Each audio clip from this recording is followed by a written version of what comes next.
těch nejúchvatnějších prostředích na naší planetě jsou to často ta největší a nejvražednější zvířata, kterým se dostává nejvíc pozornosti. Ale 90% tvorů na Zemi není větší než koneček lidského prstu. Jak tedy tato nejmenší zvířata přežívají v tomto širém světě?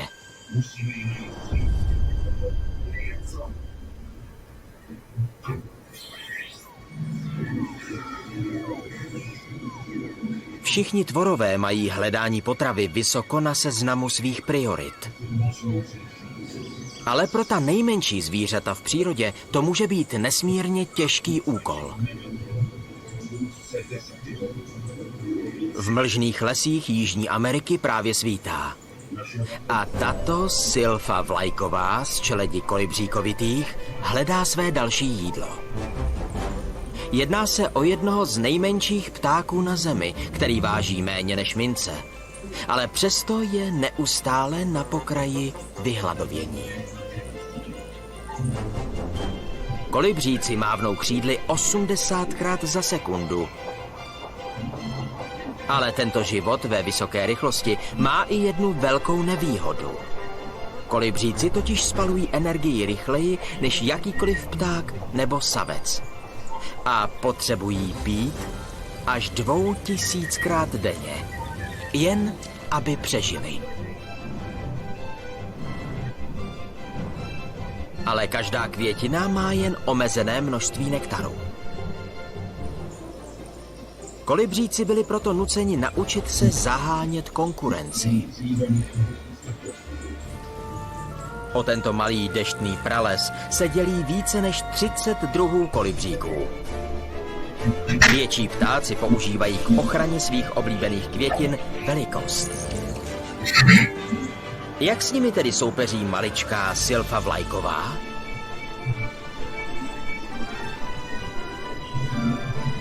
Tato Silfa spatří příležitost a rozletí se směrem k těmto dvěma větším kolibříkům, kteří bojují o snídani.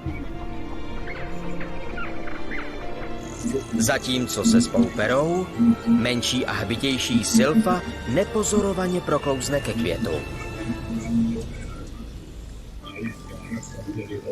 Mazaný ptáček se nakrmí a odlétá pryč dřív, než si ho někdo všimne.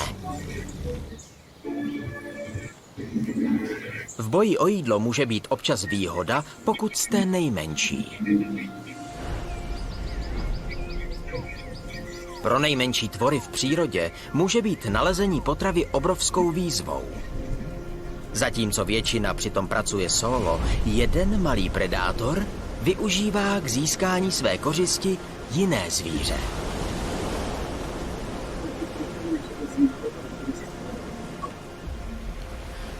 Na horkém slunci na Galapágách odpočívají produktivní lovci po ranním výletu na ryby.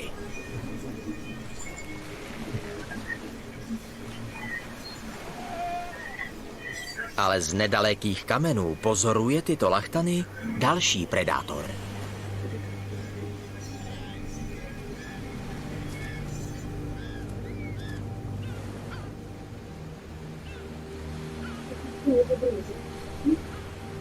Tato ještěrka lávová trpělivě čeká, až poleví v ostražitosti, aby mohla zaútočit. Aby se tento miniaturní masožravec dostal blíž, používá k tomu svou tajnou zbraň, kamufláž. Na této obláskové pláži je téměř neviditelná. Ještěrka si vyhlédla svou kořist, ale není to lachtan, po kom jde. Je to hmyz na jeho srsti.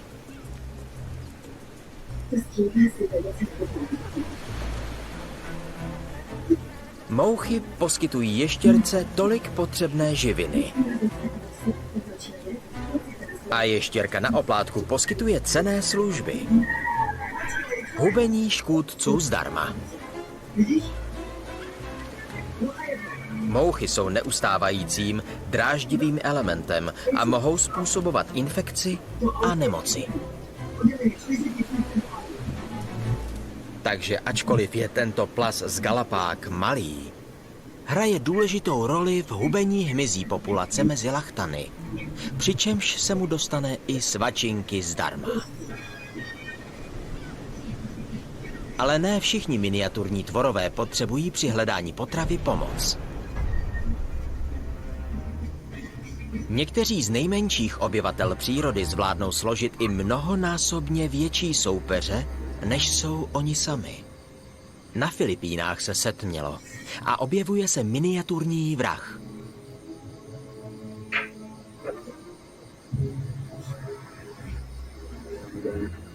Nartoun. Možná vypadá nesmírně roztomile, ale tento nejmenší predátor tohoto ostrova je zároveň jedním z nejvražednějších. Nartoun je tak malý, že se vejde do lidské ruky.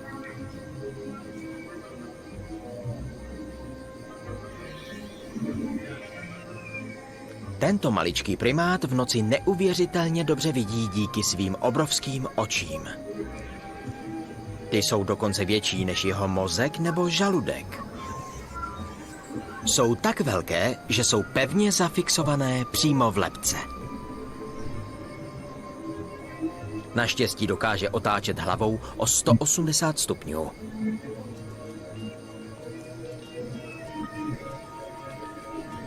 Tento mini zabiják si brousí zuby na obrovskou kobylku. Zatím sice není vidět, ale to Nartouna nezastaví.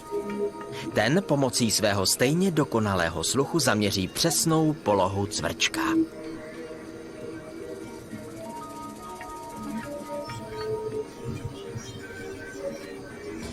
A zaútočí.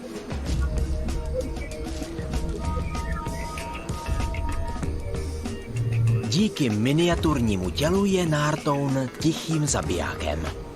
Dlouhé kotníkové kosti fungují jako tlumiče, které mu umožňují skákat a dopadat tiše.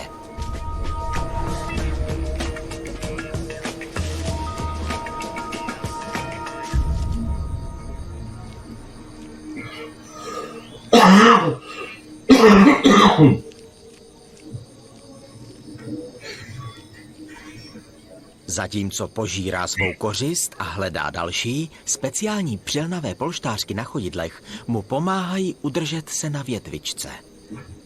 Tento maličký primát má obrovský apetit a tímto způsobem bude lovit celou noc. Nartoun filipínský je důkazem, že by se malí lovci neměli podceňovat. Ale být malý také občas znamená překonávat velké překážky.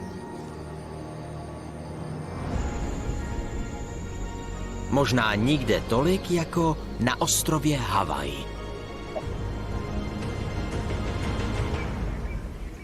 Tato jezírka vypadají jako perfektní prostředí, které by ryby mohly nazývat svým domovem.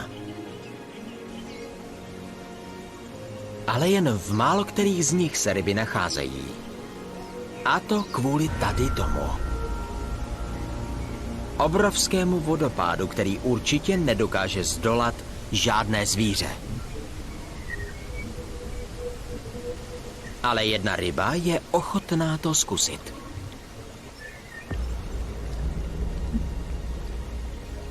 Tato hlaváčovitá ryba s latinským názvem Sicyopterus stimsoni, dlouhá 5 cm, míří na místo k potěru ve sladké vodě. Ale zdolat tento vodopád je stejné, jako kdyby měl člověk vyšplhat na Mount Everest 3krát.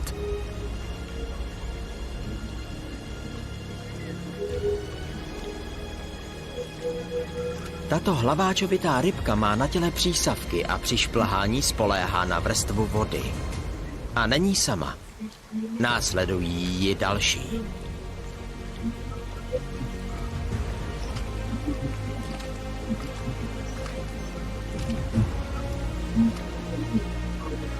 Musí bojovat proti proudu a držet se skály jako o život.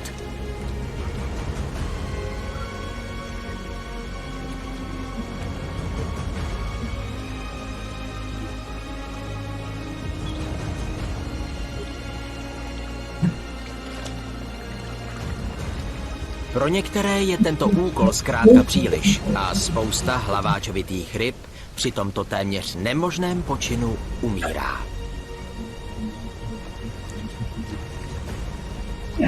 Ale navzdory všemu se pár jedincům podaří dostat se až úplně nahoru.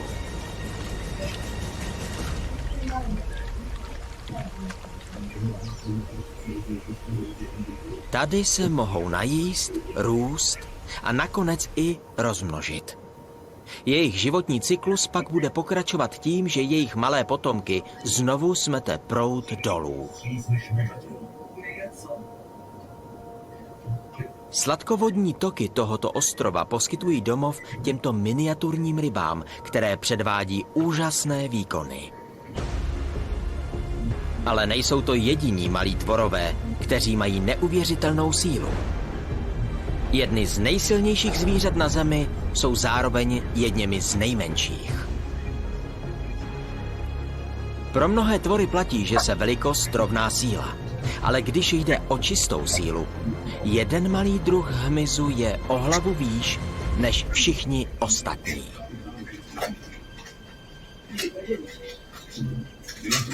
Střední Turecko. Domov miniaturního výkonného tvora, který miluje recyklování. Tento hovnivál objevil hromádku želvího trusu, což je pro něj cenný poklad. Takto veliká kulička mu poskytne šťavnaté jídlo a všechnu vláhu a živiny, které potřebuje. Ale těžká dřina teprve začala. Kulička je téměř dvakrát tak těžká jako on, ale musí ji odvalit pryč, aby si ji nechal na později. Obalí ji hlínou, aby zabránil tomu, že vyschne.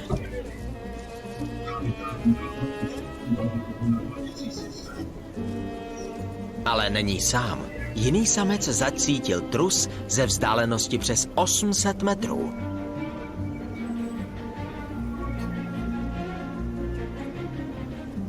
Ke krádežím tady dochází často.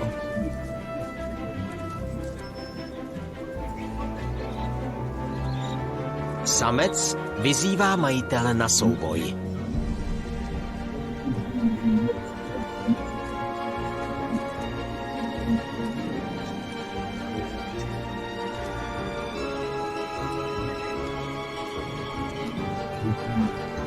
Je to souboj, který ukáže, kdo je silnější. První hovnivál podnikne závěrečný výpad a vyhrává. Teď mu ale v cestě stojí větší překážka.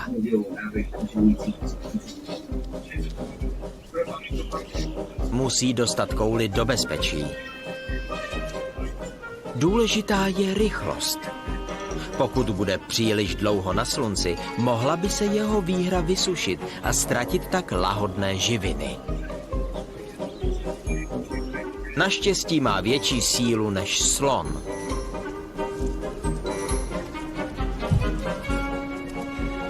Hovniválové zvládnou valit kouli, která je 10krát těžší než oni.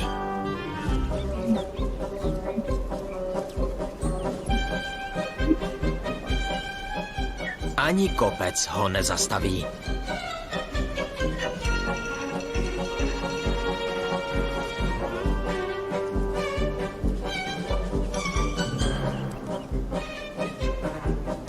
Ale to, co jde nahoru, musí i dolů.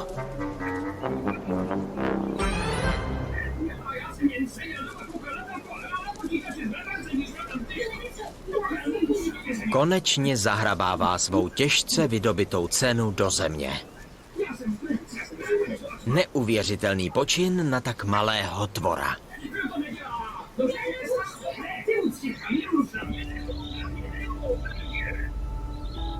To, co jedno malé zvíře dokáže samotné, má své hranice. Ale pokud pracují společně, pak i ti nejmenší tvorové umí porazit ty největší přírodní výzvy. Je konec července v amazonském pralese a hladina vody stoupá. Aby zvířata přežila, musí se těmto podmínkám přizpůsobit. V korunách stromů se jeden z nejmenších druhů v džungli právě stěhuje.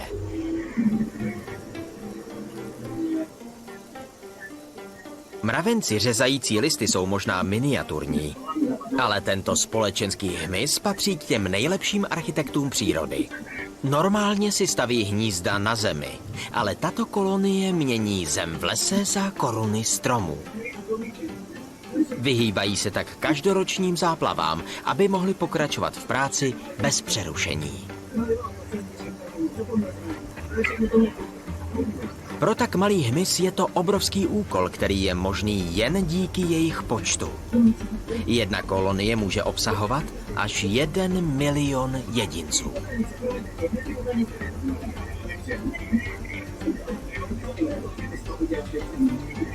Tento mravenec má před sebou dlouhý den a pouští se do práce. Nejdřív si vybere ten nejšťavnatější list. Jeho silná kusadla lehce rozkusují celulózu. Vibrují totiž až 1000krát za sekundu a rozřežou tak jakoukoliv rostlinu, se kterou se dostanou do styku. Pak musí odnést kousek zpátky do hnízda. Mravenci unesou kusy listů, které jsou až 50krát těžší než oni.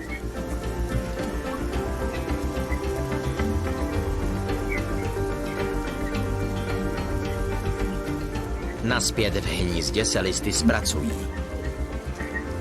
Přidají k nim jejich vlastní trus a změní je tak na kompost.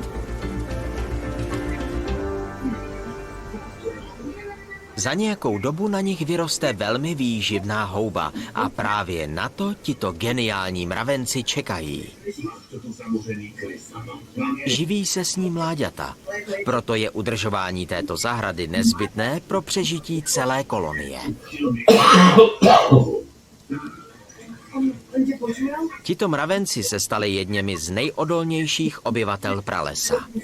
Týmová práce jim umožnila prospívat i v tomto měnícím se prostředí.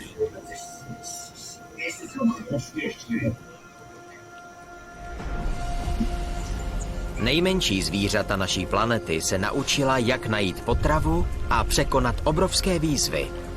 Ale aby zajistila přežití jejich druhu, je největším úkolem jejich života najít si partnera. A to může být ošemetné. Obzvlášť pokud jste velcí jako zrnko rýže.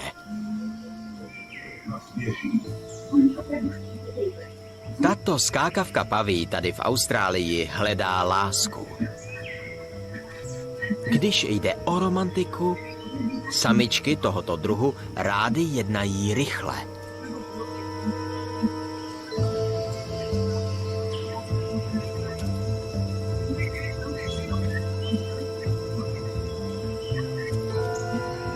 Pokud chce sameček využít příležitosti k páření, musí pracovat rychle. Jeho pestré barvy si získaly její pozornost, ale aby vyhrál její srdce, musí toho udělat víc. Naštěstí má v rukávu další triky. Začíná bubnováním. Tento rytmus signalizuje samičce jeho záměry. Smyslové orgány v jejich nohách tyto lehonké vibrace zachytí. To, co cítí, se jí evidentně líbí, takže se posouvá blíž. Je čas, aby se samec předvedl. Roztahuje svůj pestrobarevný vějíř a vykopává nohy, čímž se jí snaží ohromit.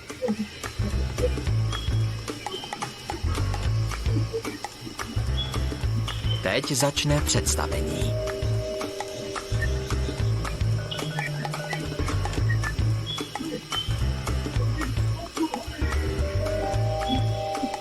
Samička se tváří jakoby nic, ale pro něj je v sázce hodně.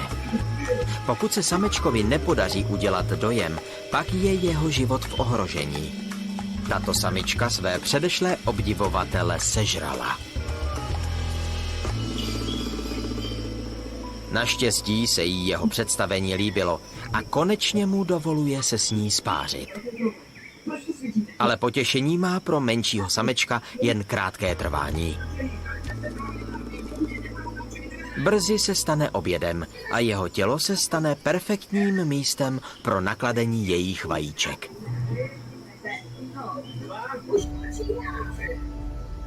Možná ho to stálo život, ale tento sameček vyhrál tu nejvyšší cenu, možnost zplodit vlastní maličké potomky.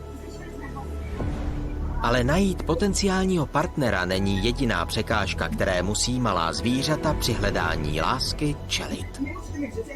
Pro jednoho malého plaza je tou opravdovou výzvou ujistit se, že mu jeho příležitost neproklouzne. Prales na Madagaskaru. Domov mnoha druhů Brochésie růžkaté.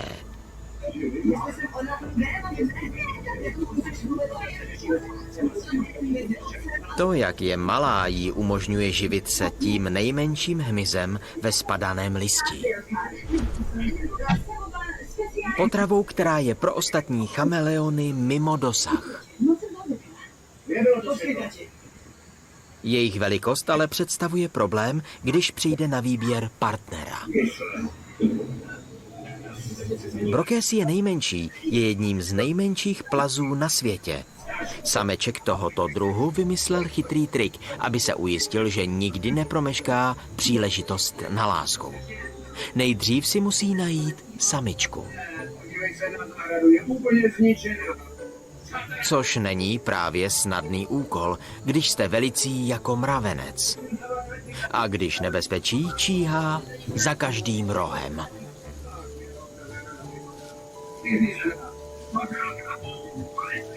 Když tedy zacítí samičku poblíž, musí jednat rychle.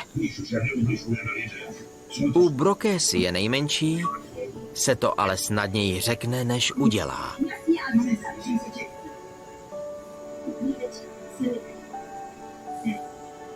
Konečně jí má na dosah. Teď už nemůže riskovat, že ji ztratí. Proto jí jednoduše skočí na záda a tam zůstane, dokud není čas páření.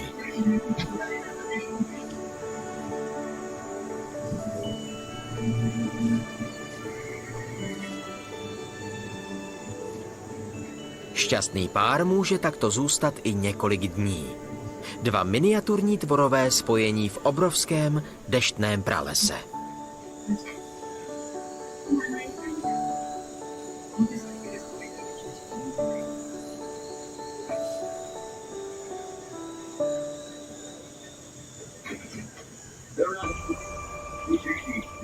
Sameček Brochésie nejmenší našel chytrý způsob, jak zajistit, aby nepromeškal šanci k páření.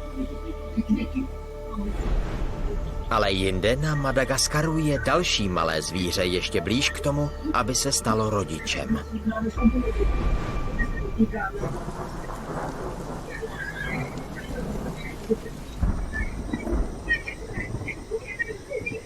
Tato stromová žába potřebuje najít bezpečné místo pro nakladení vajíček. Ale jak nejlépe zajistit, že přežijí? V pralese je tak mokro, že je ani nemusí klást do vody. Spodní strana listu dokonale postačí. Vysoko nahoře by měli být její miniaturní potomci v bezpečí. Dospívají neuvěřitelně rychle. Z vajíček se změní na půlce za necelý týden. Ale pro tento potěr to nebylo dostatečně rychle. Půlců si všimla jedna vosa, která doufá ve snadné jídlo. Mláďata obklopuje ochranný gel, ale ani to nestačí.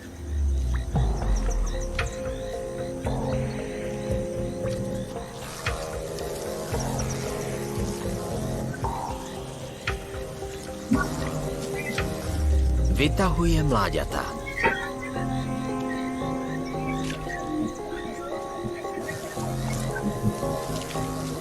Ale tito pulci mají svůj vlastní obranný mechanismus. Reagují na vibrace, které vytváří bosa na lovu. Předčasně se vylíhnou. Gel skapalní a pulci skapou z listu do bezpečného útočiště. Vody pod nimi. Možná jsou nedovyvinutí, ale umí plavat dost dobře na to, aby alespoň měli šanci na přežití. Na pulce, kteří jsou teprve několik dní staří, je to chytrá technika přežití. A žáva stromová může trávit svůj čas hledáním potravy namísto hlídání vajíček. Stromové žáby nejsou rodiče, kteří čelí velkým problémům.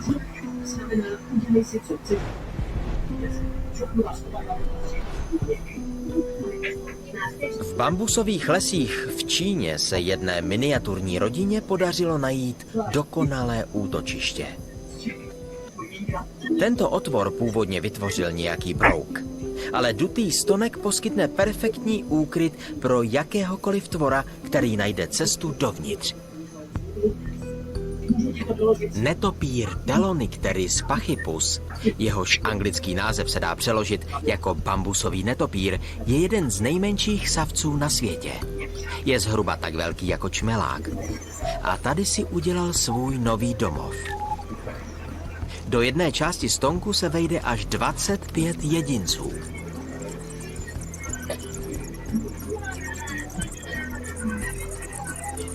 Nakrmit je náročný úkol. Je čas vydat se na lov. Samičce netopíra se podaří protáhnout se otvorem, který je jen 4 mm široký, a to díky neobvykle sploštělé lebce.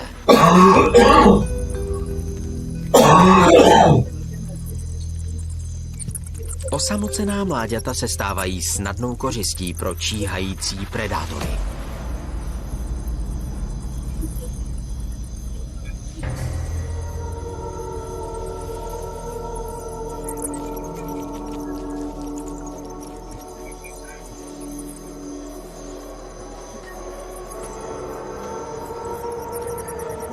Mladí netopíři, kteří nemohou uniknout, jsou v pasti. Ale had se nemůže dostat dovnitř. Díra je tenčí než šířka tužky. Netopír si našel domov, který odpovídá jeho velikosti. Ale někteří miniaturní tvorové se naučili stavět své vlastní domy, což může vyžadovat velmi speciální dovednosti.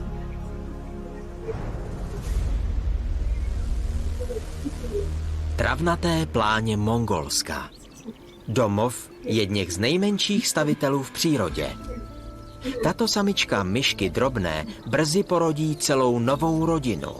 Nejdřív ale musí postavit hnízdo. Měří jen 8 cm a neváží víc než list papíru, takže má co dělat.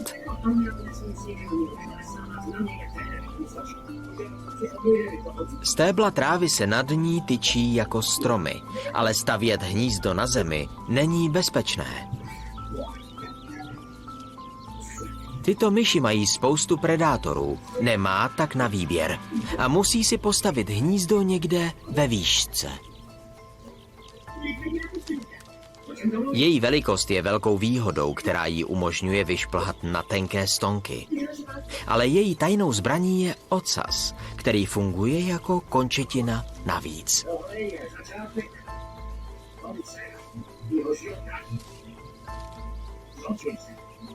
Samička a její partner pracují společně. Vybírají a upravují jednotlivá stébla trávy, aby se hodila do jejich složitého designu. Může jim to zabrat několik dní.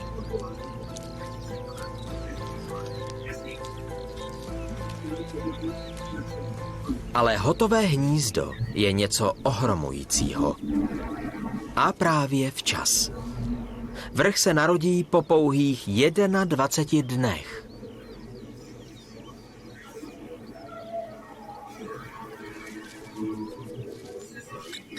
Mají dokonalé hnízdo, ve kterém budou v bezpečí.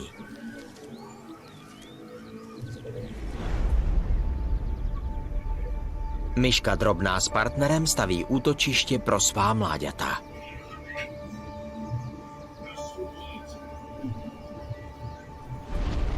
Ale jedna malá maminka musí vychovávat svá mláďata úplně sama.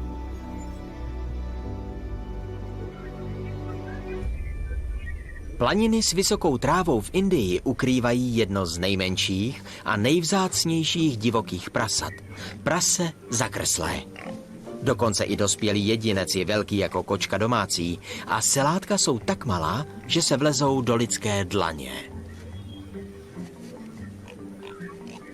Prasata zakrslá jsou možná malá, ale mají velké rodiny. Tato dospělá samice se stará o 6 selat. Většinu času tráví sběrem listí, aby postavila hnízdo, což je u savce něco neobvyklého.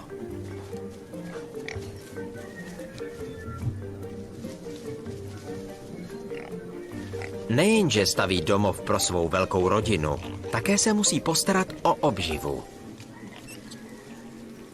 Ačkoliv je jediným rodičem, tato malá maminka zvládá obrovskou výzvu v podobě vychovávání rodiny na výbornou. Všechna zvířata se musí přizpůsobit prostředí, aby přežila. A život tady na poušti dohnal jedno miniaturní zvíře k extrémům. Ve spalujícím horku Sahary žije nejmenší psovitá šelma na zemi. Liška fenek.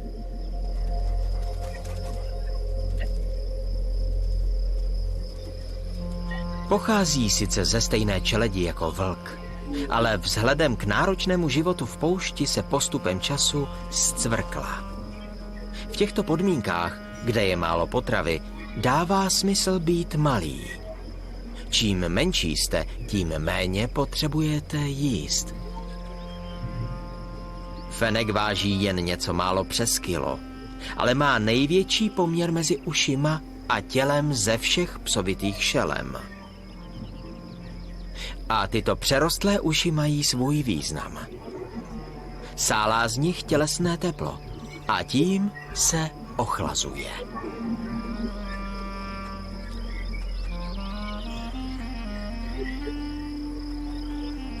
Nejvíc se ale projeví teprve v noci.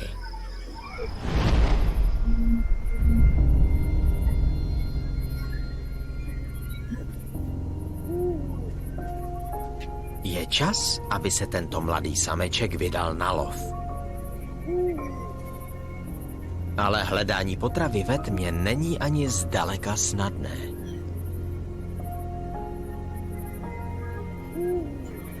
Jeho uši, stejně jako u netopíra, zachytí v dálce nějaký zvuk.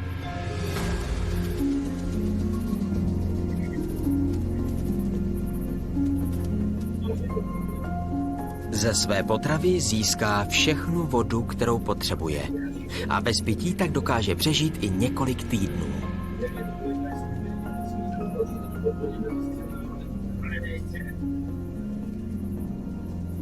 Dokonce hmyz podzemí neunikne jeho výjimečnému sluchu.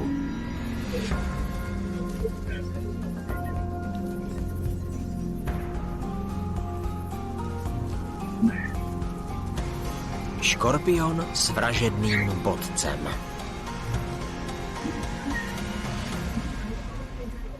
Naštěstí má zuby, které škorpiona odzbrojí.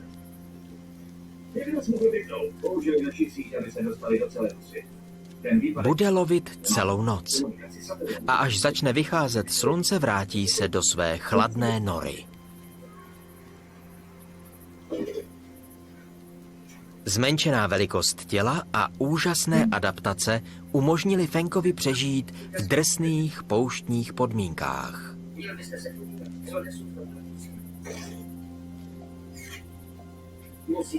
Zatímco pro něj je malá velikost rozhodně výhodou, v jiných částech světa může být díky tomu život o něco náročnější. V deštných pralesech Brazílie dominují stromům primáti. Nachází se tady přes 100 druhů, z nichž mnohé nikde jinde na světě nenajdeme.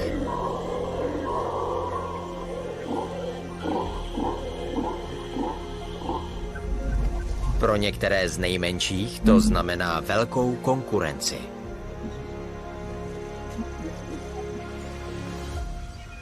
Kotul má na výšku jen 30 cm, ale co mu chybí na velikosti, to dohání svou hbitostí.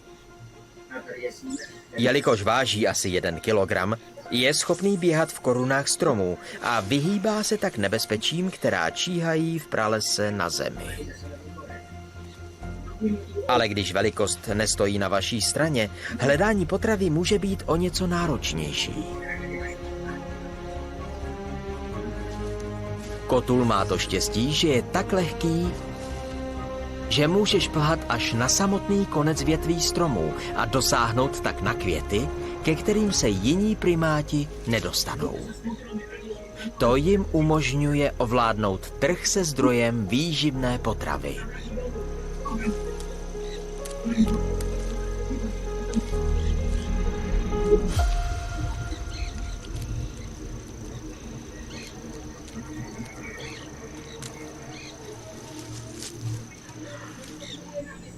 I pro další miniaturní opičku jsou její úžasná přizpůsobení klíčová pro přežití. Tamarín pestrý má na výšku necelých 30 cm. Vyvinuly se u nich malé ruce s dlouhými tenkými prsty, které jsou perfektní pro sběr potravy v korunách stromů. Mají tak přístup k potravě, ke které se větší opice nedostanou.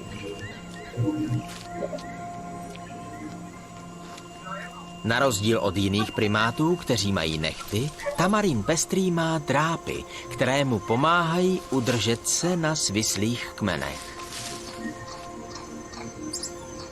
Toto přizpůsobení jim umožňuje skákat do velké vzdálenosti ze stromu na strom.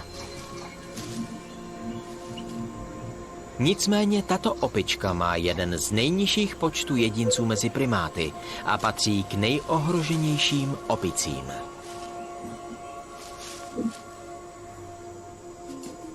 Byli nuceni se ještě víc přizpůsobit, jelikož jejich svět přebírá lidská džungle. Amazonské město Manaus. To roste a teritorium opic se tak stále zmenšuje. Nicméně některým tlupám opic se podařilo přizpůsobit a udělat z této rušné metropole svůj domov. Jsou rození atleti, což se jim v tomto novém nehostinném prostředí hodí. Ale tamaríni pestří jsou plaší, takže aby se přizpůsobili tomuto hektickému domovu, museli se na ulicích otrkat.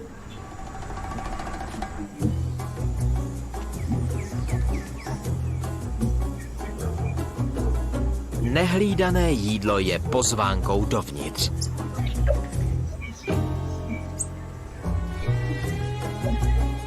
Šikovné ruce jsou pro zmocnění se lákadel poblíž ideální.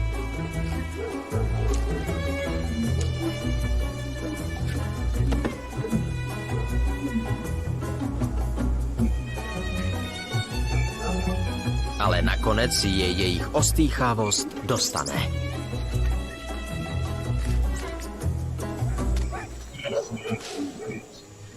Tito outsidři ve světě primátů dokazují, že když se jejich prostředí zmenší, zvířata se dokážou přizpůsobit. Ale v jednom koutě naší planety se nezmenšuje prostředí, ale samotné zvíře.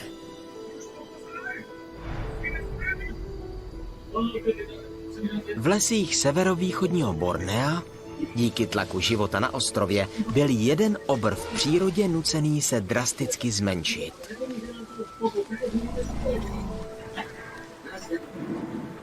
Tady to je slon indický bornejský. Jeden z nejvzácnějších druhů na světě.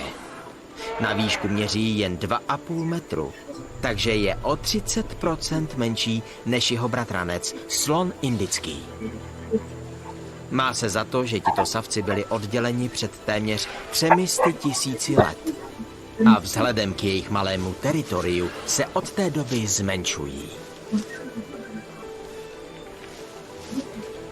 Jsou to ti nejmenší sloni na světě, ale ve volné přírodě jich žije už jen méně než 1500 a tak se o jejich chování ví velmi málo. Tato skupina příbuzných tráví většinu dne konzumací potravy.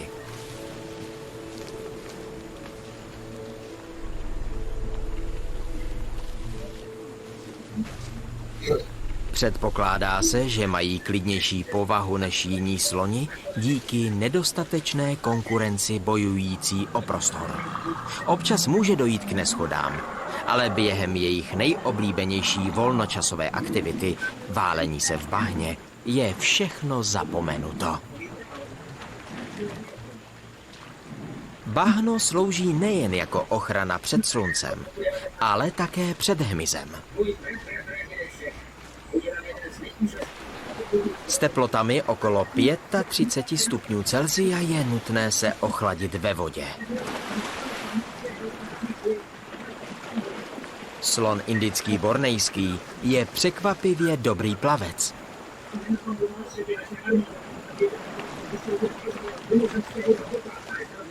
Ale dostat se z vody ven je ošemetnější, než do ní vlézt.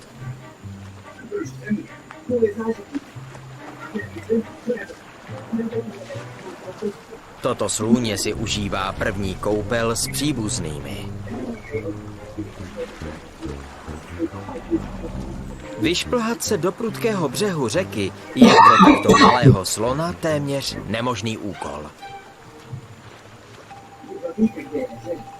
Všechno, co je potřeba, je po postrčení v tu správnou chvíli.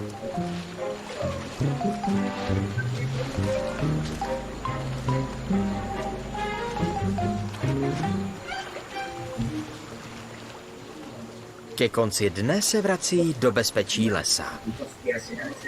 Ale toto životně důležité prostředí se zmenšuje kvůli zásahu lidí. Budoucnost těchto slonů je tak v nebezpečí. Slon indický bornejský je zřejmě naším nejvzácnějším malým zázrakem. Ale jeden z nejhojnějších je tak malý, že ani pouhým okem není vidět. Ale jejich vliv na naši planetu je ohromný. Plankton. Našimi oceány a řekami neustále plují tisíce různých typů a druhů. Bez těchto miniaturních žijících organismů by náš svět vypadal velmi odlišně.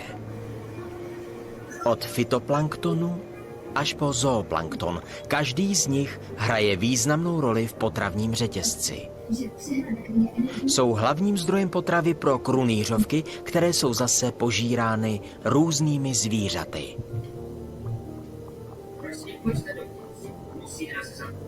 Plankton je jeden z nejvýznamnějších druhů naší planety. Nejenže je důležitý pro přežití zvířat, ale i lidí. Miniaturní fytoplankton, stejně jako rostliny, využívá světlo ze slunce k fotosyntéze. Vyrábí energie. Vzniká kyslík, což je plyn, který potřebuje téměř všechno živé na Zemi. Tento mikroplankton vyrábí přes polovinu kyslíku, který dýcháme, což je nejspíš ten největší počin jakéhokoliv tvora na naší planetě.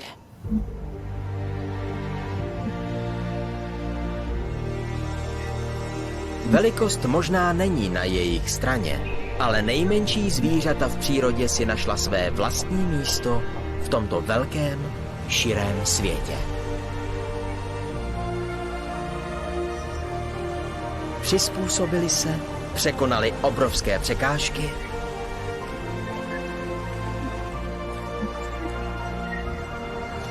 a vyvinuly se u nich výjimečné dovednosti.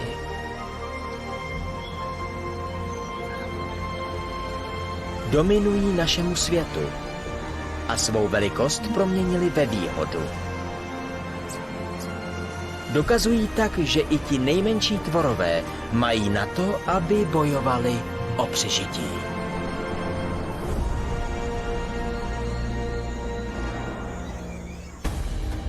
České znění vyrobila společnost SDI Media v roce 2019.